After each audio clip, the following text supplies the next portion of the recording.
Il y a 6 ans, le corps d'une femme pendue dans un poulailler a été retrouvé dans la province de Gérone en Espagne. La victime vient juste d'être identifiée. C'est grâce à la campagne internationale Identify Me mise en place par Interpol. En février 2025, nous nous étions rendus sur place pour tenter de lever le voile sur cette enquête. On vous explique l'affaire de la femme dans le poulailler débutée en 2018.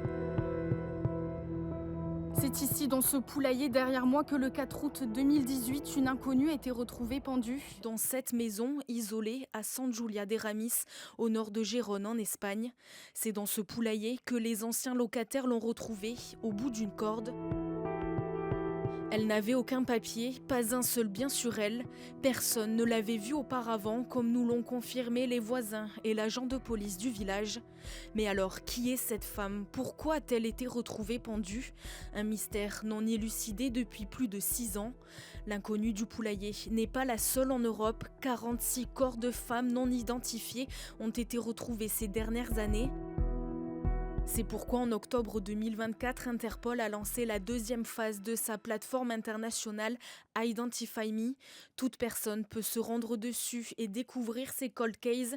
Certaines preuves sont mises à disposition dans l'espoir que quelqu'un pourrait résoudre ces affaires. Sur notre inconnue dans le poulailler, nous avions comme seul élément un tatouage en hébreu qui veut dire succès et les vêtements qu'elle portait.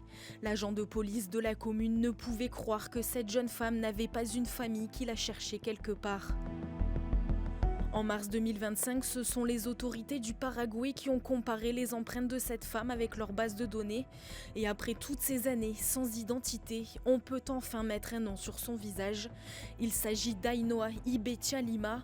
Elle avait 28 ans lorsqu'elle a quitté son pays pour l'Espagne, 33 lorsqu'elle a été découverte pendue dans ce poulailler. N'ayant plus de nouvelles, son frère avait signalé sa disparition plusieurs mois après, mais aucun rapprochement n'avait été fait avec cette inconnue jusqu'à présent. On perd sa trace à Barcelone où elle avait fait ses dernières publications sur ses réseaux sociaux en 2017. C'est le deuxième succès de la campagne Identify Me d'Interpol en Europe. Même si aujourd'hui on sait comment elle s'appelle, le doute demeure sur les circonstances de sa mort. Qu'est-ce qui a pu pousser cette jeune femme à se pendre ici, dans cette maison, loin de tout et sans affaire sur elle? Est-ce vraiment un suicide ou un meurtre déguisé? La découverte de son identité va peut-être permettre de lever entièrement le voile sur cette enquête. En Catalogne, 3 autres cold cases occupent encore les services d'Interpol.